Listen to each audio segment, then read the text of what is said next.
Tu as de nombreuses questions, et bien que le passage ait altéré ta conscience, tu demeures irrémédiablement humain. Certaines de mes réponses te sont par conséquent accessibles, mais pas toutes. Par corollaire, bien que ta première question puisse paraître la plus pertinente, il se pourrait bien que tu ignores qu'elle est aussi la plus hors de propos. Il manque rien. Et il nous dit, nous avons créé cette cieux et autant de terre. D'où descendent les commandements de ciel en ciel? D'ailleurs, moi j'avais posé la question à l'époque. Je dis, Dieu il a créé 7 cieux. C'était avant, dans le musulmanisme. Ils m'ont dit, oui, il y a 7 couches, Ahmed.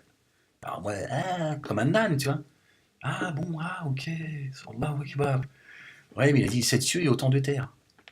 D'où descendent les commandements de ciel en ciel. Donc c'est pas 7 couches, il y a bien 7 cieux, les commandements ils descendent de ciel en ciel. Il y a 7 terres. Avec plus de 90% des gens vivant sur la surface de la Terre qui mourront. Tout à fait. Les êtres vivants qui l'habitent exterminés, et jusqu'à son existence éradiqués. Connerie. Le déni est la plus prévisible des réponses humaines. Mais sois sûr d'une chose. Ce n'est pas un problème, c'est la 6e fois que nous devons la détruire. Et nous avons appris à le faire avec une étonnante efficacité. La matrice est plus vieille que tu ne le penses. Je préfère compter par palier de l'émergence d'une anomalie à l'émergence suivante. Et avec toi, nous en sommes à la 6e version.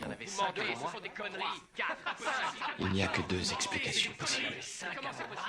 Ou personne ne me l'a dit, ou personne ne le sait. Précisément. Non. Tu as déjà fait ce choix. Maintenant, il va falloir le comprendre. Pas moyen d'y échapper. Nous y sommes à jamais asservis. Notre seul espoir, notre seule paix consiste à le comprendre, à comprendre le pourquoi. Pourquoi? Voilà ce qui nous sépare d'eux, ce qui vous distingue de moi. Pourquoi est la vraie seule source de pouvoir. Sans lui, vous êtes paralysé.